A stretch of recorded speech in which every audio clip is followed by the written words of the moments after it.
back to the GT podcast. I'm your host, John L. And today we're going to be recapping the Paraguay Pro. We're going to be talking more about the Fit Model division because that is the biggest news of this week. I actually just watched that podcast with Hani Rambad called The Truth with Tyler Mannion. I think they were filming it after Nationals because they were in Texas. Also, we're going to be previewing the Mumbai show and also a couple questions that you guys asked, which I feel like I could really elaborate on. So with that being said, let's go to Paraguay. And I do have, since we didn't have any photos from NPC News, I did find the YouTube video, which was where the live stream was held. Okay. So here's the first call out. There's Lou, the winner. Nevea, who we had as our front runner, she took second.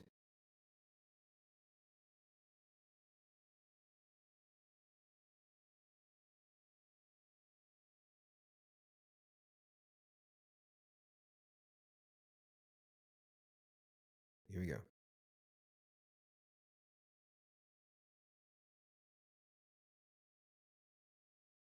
So right now they're just trying to see who has the least amount of flaws.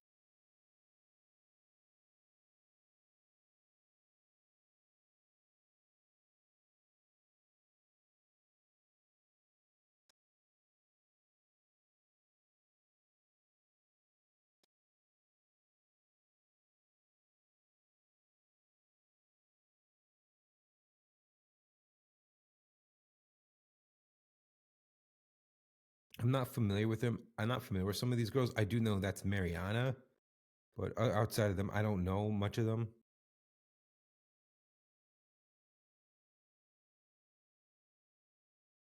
So it looked like Lou was pretty much, in the show at this point because that we were rotating other girls, and Nevea was just looking like third. But then they just bring Nevea in. One thing about Lou is sometimes she's just bringing her arm too close to her glute, kind of like almost like right on it.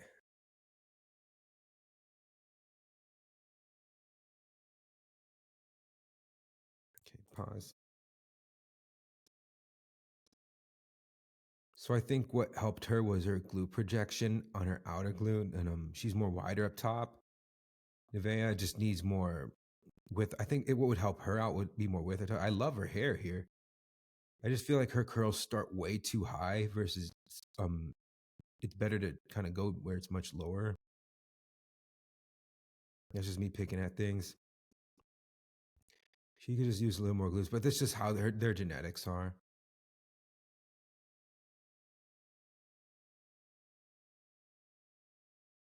One thing I did notice, and they're going to turn around soon, was their shoes on Nivea. I did mention this before. She has high shoes, like they're so elevated. I feel like she does that because just to show her tie-ins better. But just even like just how you display the physique, really, and how you pose. That's it.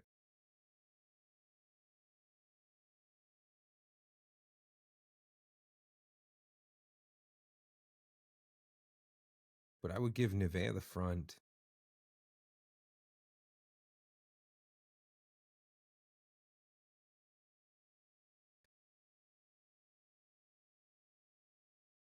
But I think how she's posing, kind of, if she's a little more twisted, it would help her out.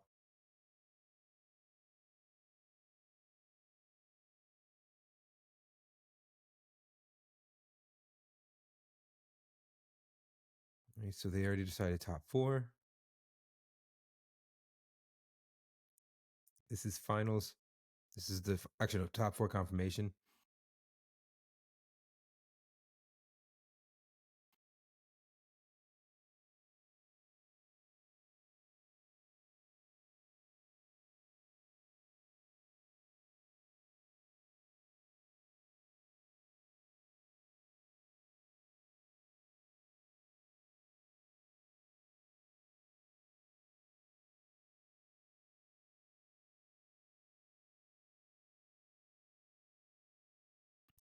Maybe it's lighting, but I kind of see an imbalance of the hamstrings, but versus hers is more balanced. But sometimes she got a little more softer because she did kind of like we looked way too tight.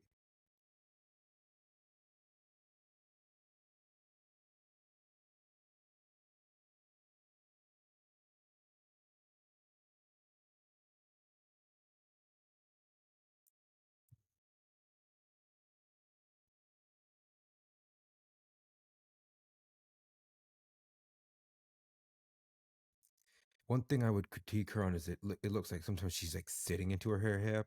She just has to like be more relaxed. Luke from Argentina.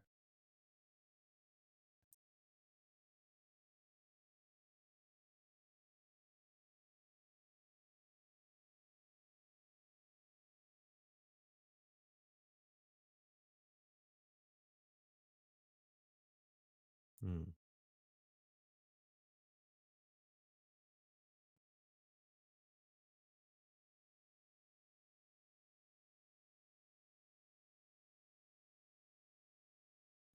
It's much better here. I don't know if like the live stream definition is much better here.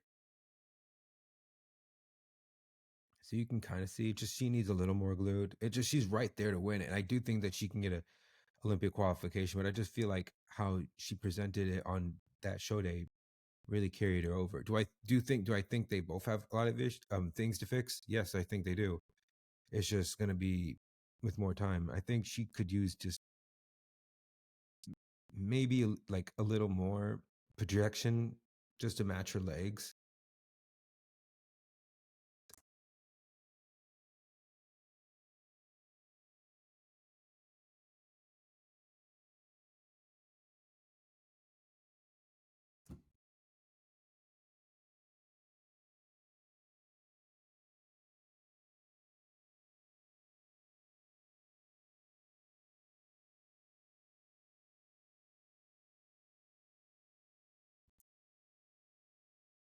But you can see who's like more comfortable. These two are like the most comfortable on stage and how they presented their physique. I just do think that maybe she could, if I was to pick out seeing why she would have won, it's just how she does her pose doesn't do her very well versus how she poses versus Nevea, how she poses versus Lou. She probably could use it just a little bit. She just needs a little bit more, just like this much. Not too much, but just a little. And I do think that she could possibly win the show. I would not have any issue if she had won, or I do understand why Lou was a winner. But like I said, I feel like there's a lot of things that she can fix heading into whatever show she does next, or before she gets on the Olympia stage. But that's the reason why. And I did see people complain that it was rigged because of Argentina and stuff.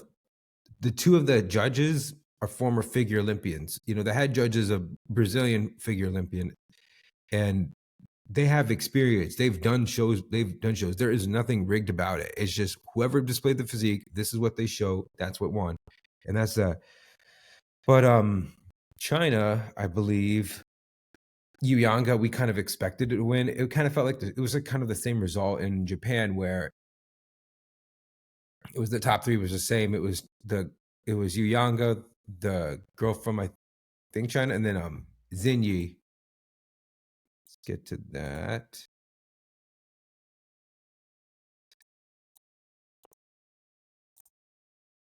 one.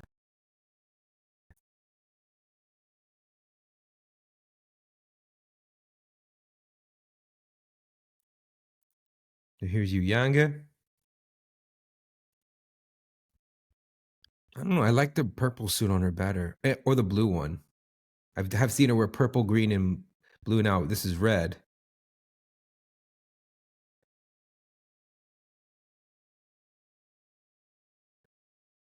Like she does not need any more shoulder. Like she needs to contain her shoulders and not get any more of that because she's perfect fine. It's just how she presents her physique. Just use more. You can just use more glute projection.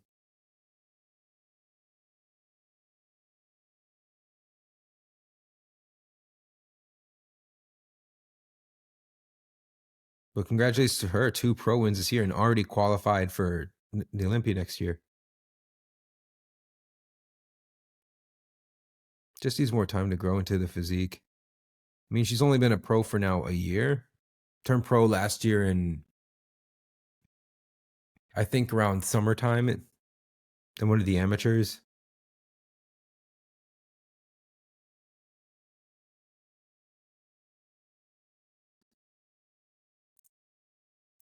All right. And that being said, let's get back to our list.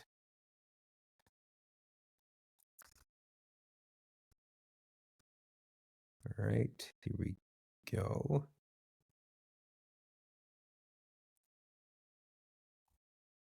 Small list. I don't know if the amateurs can compete on the do their pro debut, but we have a couple of Olympians. We have Jill, Lisa's an Olympian, and I think that's it.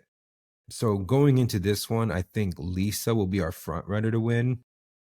I think Jill will be in the top spots, possibly could be one of the front runners as well. Sarah's been competed in the US a couple times. She's getting top fives. She has been placing. Katerina, she's been high, I think, as fourth in shows. Ronnie has been high as third. Petra, we do know about. She's done pretty good in shows. And I think this is James's athlete.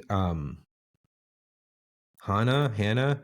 She did that Kazakhstan show against Ashley, and she got fourth or third or something like that. So she's someone to look out for. I don't have any photos from her in that Kazakhstan show because it was her debut, and they didn't have any stage photos. So I think she could be one of those girls up there. But I think that's going to be my top 1, 2, 3, 4, 5, like top 6 right there. But we'll see how this goes. So if I'm going to pick, let me see. Lisa. Let me see. Someone did tag Jill because I couldn't find her name.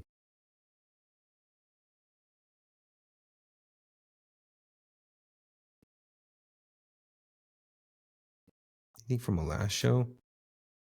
Okay, here we go.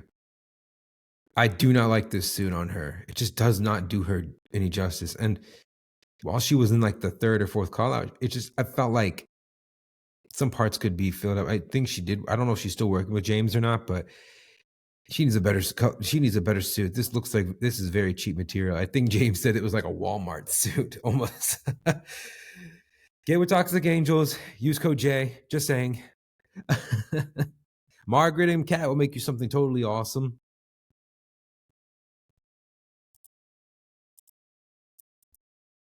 I don't have a back pose on her, but she'll be one to look out for. So, Lisa. She last competed on the Olympia stage, so we'll just have to see.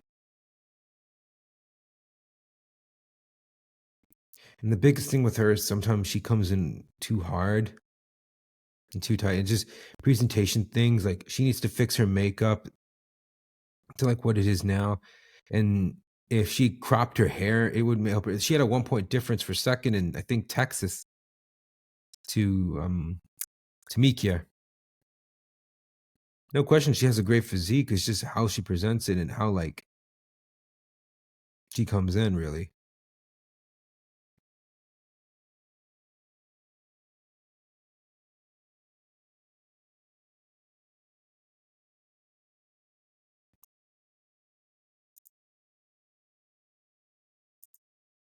Right. Let's see.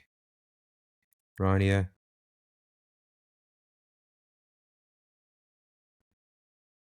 So she was third in Prague. I think third or fifth in Prague. Now she carries more muscle on her, so that's one thing. And another thing is going to be like her waist, just how that comes in. But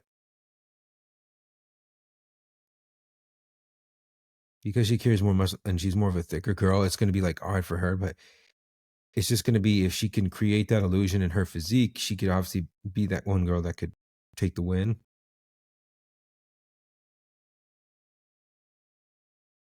But European standards are a little different than US. But she is fixing her front pose because back then she used to like lean forward. And Sarah.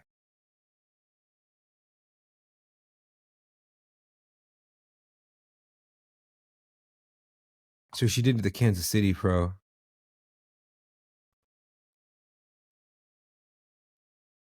But I feel like for her, sometimes it's just like she's so upper body dominant, and you can kind of see it right here. Then her lower body dominant. She needs to have her up. She just got to contain her upper body and not go too far, and then obviously have her lower body and have her lower extremity match that. See Nashville. Anything from the shows? Here you go.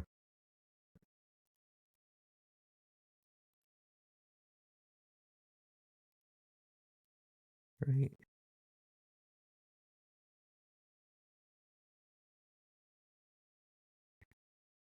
So that being said, let's do predictions. So I got Lisa,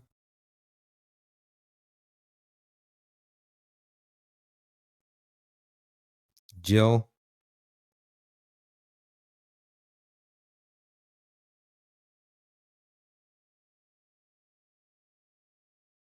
Rania, push it away. Take the Hannah,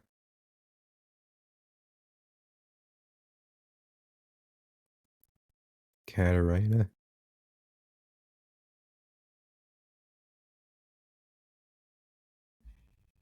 See the list again.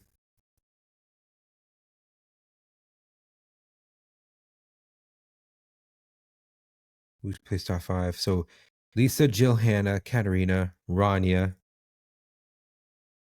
Sarah. If Hannah's improved from Kazakhstan, I do think that she could be one of those girls to win it, but this is just going to be based on experience level. I mean, these two are Olympians, so I would put them at the front, but I'd be shocked if somebody overtook them. And I understand Katarina's been 4th and Rania's been 3rd, and Katarina got 9th when she was 5th at the Prague. But I think Katarina could be one of those top spots. It's just having her legs match her glutes and just not being so hard in her arms. And let me just show you what I mean by that. All right. Like I said, this is all predictions.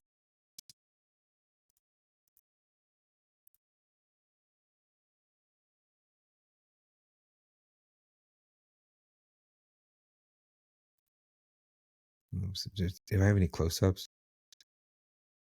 No. Here we go.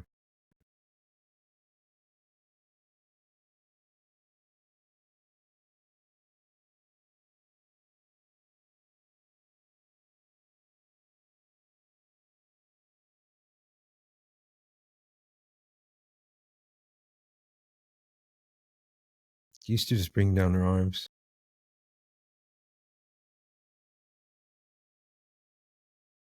Just needs more glutes, and just her legs need to match that.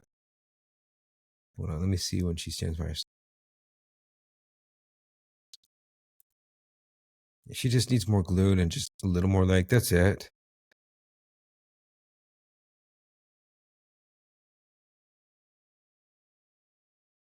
Has a great presentation, and sometimes her hair can be covering her shoulders and stuff in the back, and just if she just fixes certain presentation things and obviously has that match, has her lower body match, I definitely think that she could be one of those top girls. Let me see. Here we go. But if that's the case, then I would probably say Ronnie or Katarina, but I think it's in the box. I'm going to leave it there for now. But it's just going to be how others look in the lineup. All right. Oh yeah, the Taiwan show. Let's see. It's a good list, but I don't recognize some of the names. I think Huang did the Ben Weider Naturals. Daye is a 2-time Olympian. She looks like to be the front runner to win.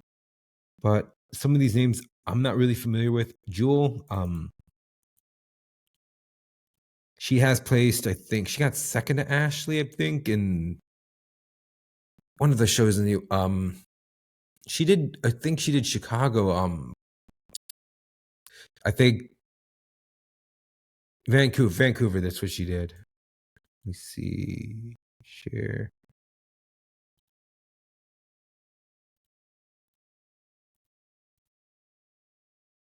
Here we go.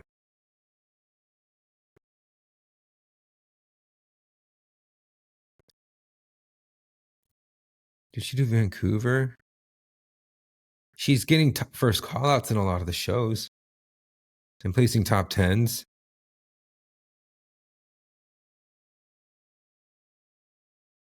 See, this is from Prague. I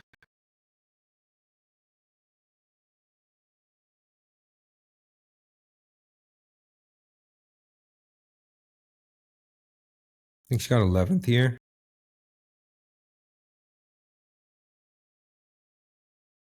She is kind of on the smaller side, but if she presents her physique in a way that makes it not look so small and she doesn't come in flat, I do think that she could probably be one of those girls to be in the top spots.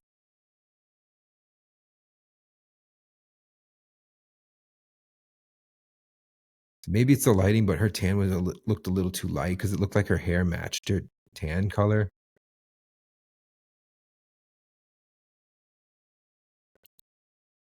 See Vancouver.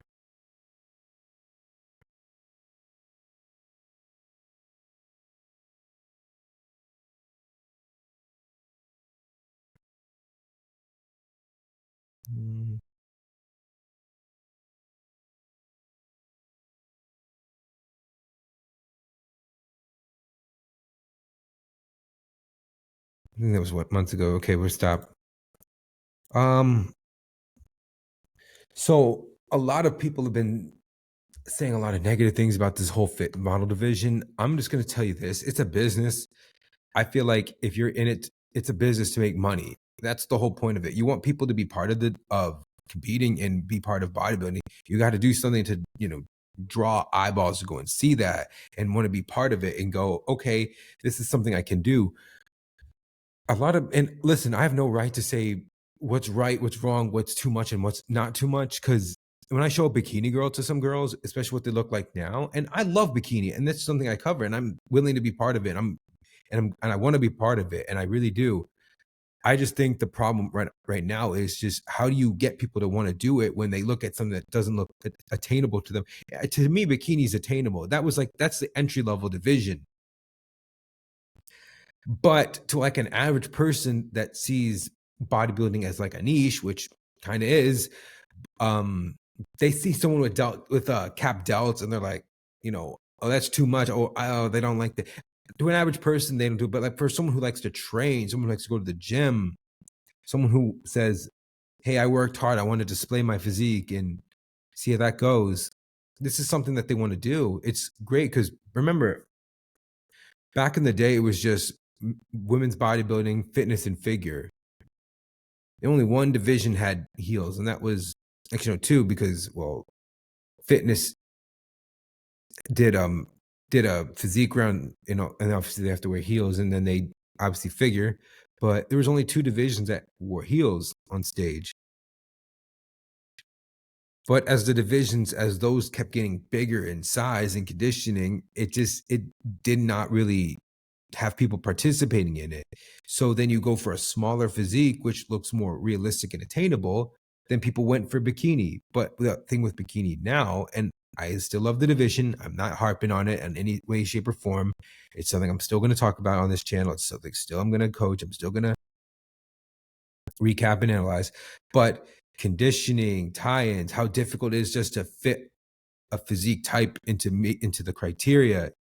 That is what's so hard about it. Like if you looked at back in early bikini in 2010, the first one to 2015, it looked something attainable and realistic to train like. Yes, you still put in the work. Hold on, I'm going to talk about this because people think it's like, oh, it's like something you could it's an influencer division, but it's not. It model. Here we go.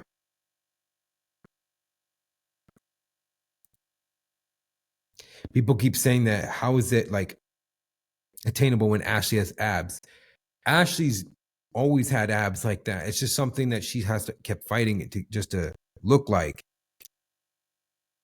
But yeah, if you just kind of look at, like, for instance, Janet and Courtney here, where they didn't have it. Now, this is not the front pose they're going to have. It's going to be more of the stallion pose, which is going to be great for taller girls because it really accentuates their physique when, depending on their torso length, whether if you're like a Janet with a longer one, or like, for instance, who has a short, like Maya, or even the Nationals winner.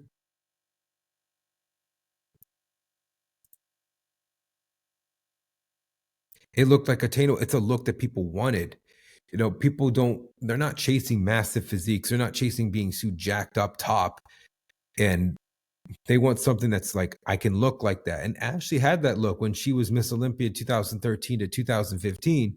It was a look that people wanted to have. And she was on the cover of magazines. I think the last girl in bikini that was ever on a magazine cover was probably Angelica.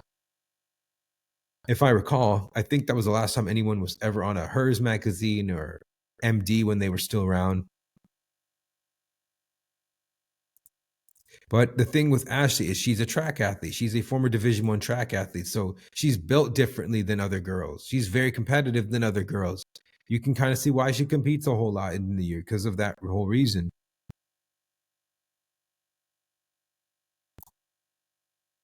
But let's see.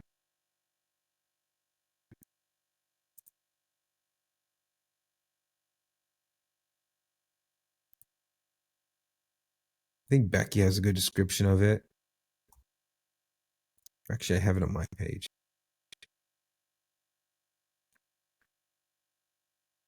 This is when Ashley got her third title. So yes, she always had like abs like that. Obviously, you're still gonna have that balance, but you're just gonna have less muscle, less conditioning, and no tie-ins.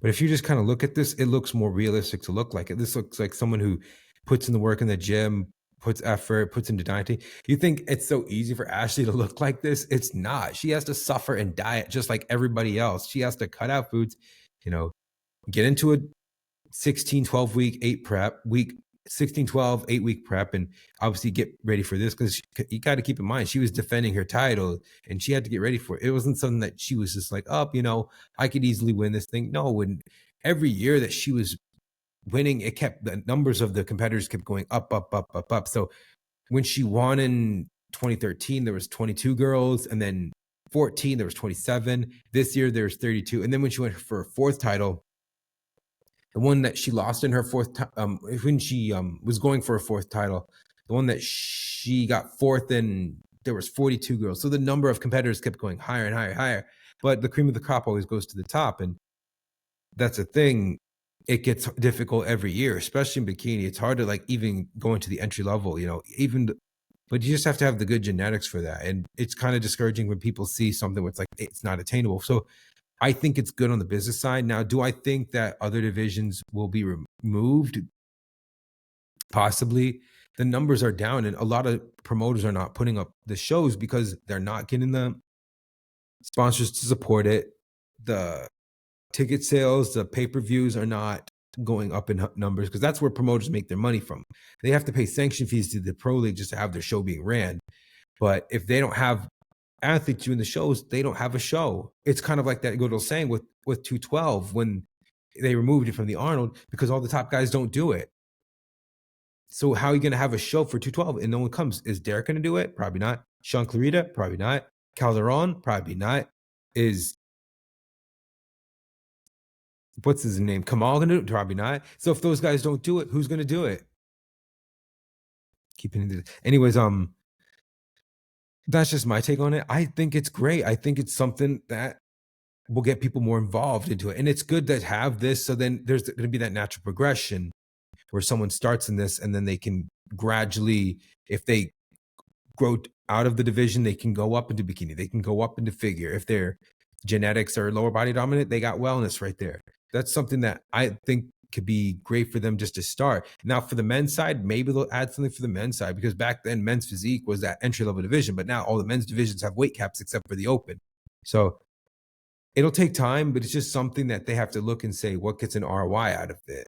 And what's something that can continue to grow the NPCs? Because everything starts at the NPC level before it gets into the pros. So the Arnold Amateur will not have VIT model, but other shows will have pro qualifiers and regional levels to move up into doing. But now this is a huge topic that I've been asked about. Is it too late to start in bikini? Is it too late to start competing? Your nationals winner, Masa, who just won the overall, ladies, she's 34 years old. Wait, this is from Texas.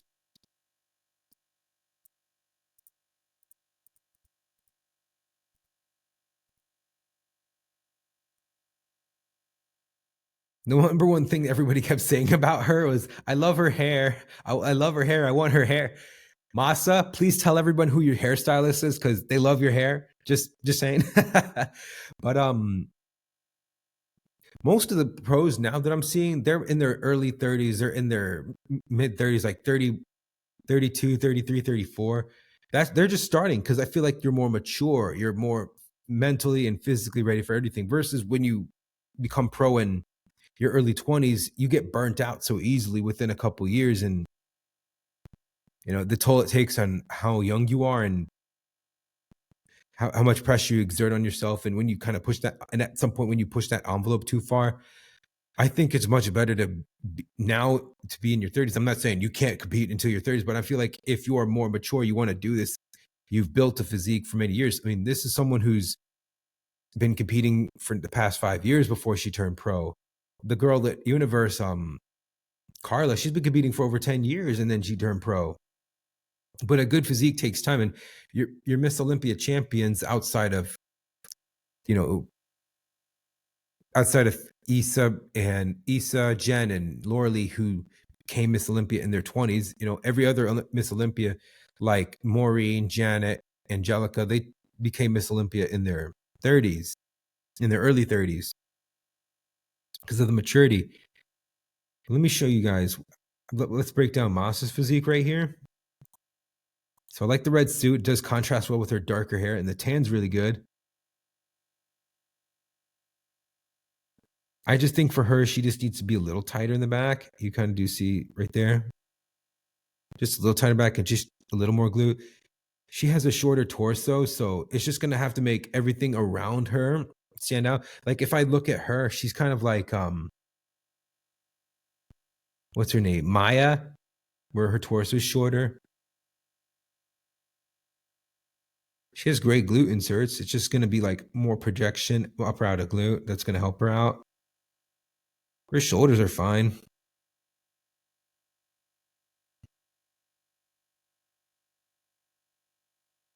But everything is very balanced on her. And she has a great physique. And she stands in place.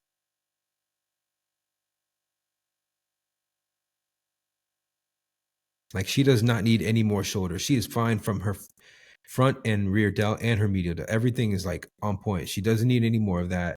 It's just going to be, if she does her pro debut, it's when she's comfortable and she's ready for it to go for a win. But she's 34, and I got to say this. I'm going to be 30 in June of next year. That's when I'm going to start competing at a local show. Like I'm more mature and I understand better more than I have before. And I understand, okay, what am I getting into? And am I committed to doing this for a long time? Because when you get into a prep, it's a commitment. I'm going to be committed to doing this. I'm going to be dieting. I'm going to be disciplined to go into a whole prep for this. People say it's too late or they can't be competitive against a 20-year-old girl. I'm just like, I disagree with that wholeheartedly. Jennifer Ronziti, she didn't even put a single finger on a weight until she was 30 years old. And when she did her first local show, she won. She did nationals. She got, I think, the one that Janet won the overall in 2013. She got like, I think in her class, she was like 10th, 11th. And then the next year she got nationally qualified again. She won her class and then got second in the overall to Lauren Conlon. And Jennifer Ronziti was 32 years old. She took a whole year off and then got qualified for the Olympia. Her first Olympia, she's 34. Her first Olympia, the one that Ashley lost and got fourth to, she got fifth, one spot behind Ashley Kay. And then you're saying it's too late to compete now? She's one of the best. She defeated Janet. Like, how crazy is that to think about? I mean, I like the fact that they're more mature, but then you have this young kid that's like, you know, I don't care. I don't give a F. I'm going to do this. Oh, and then they hurt themselves. It's kind of like the good old saying, if you ever watch Fast and Furious, like too soon, Junior. And they wind up hurting their health and side effects from all that. But I feel like it's much better now than it was before to compete. And listen, when you compete, you don't do this forever. You're good for a good 5-10 years. I mean, Ashley's done this for 12, and I'm not saying anything bad about Ashley, but who knows how long Ashley will go to. I think she'll compete as long as she wants to. And the moment she decides, I'm tired, I don't want to do this anymore, that's when I think she stops. But that being said, I think when you get into this, and I'm going to probably have a talk with Corey Hagman about this. When I started this, and especially on the PED side, when I started, I wasn't like a John Jewett, More Plates, More Dates, or a Corey Hagman. I had a base of understanding. I know what I was getting into before I decided to do anything. And I know when too much something is, I got to learn how to stop and not push that envelope too further. But I think for the most part, that you're seeing more people understand. They're getting their blood work done. They're checking their health markers because they want to do this and they want to compete for a good many years versus just, you know, one time, one and done. But if you're really serious competitor, you want to be on a pro stage, you want to be on an Olympia stage, you have to really be that committed athlete, no matter what situation is, your work, your, you know, putting your content out there. I think it's just more than just going and competing. You don't make money from just competing. There's many avenues to do it from it. But that's my spiel. All right. If you like this video, please subscribe and let me know if you like it. Let me leave comments if you guys like to. I'd like to respond to any of you guys' comments, and as long as it's reasonable within means. If I see something that's trolling and stuff, you're instantly going to be blocked. But thank you guys. I appreciate you, and see you next time.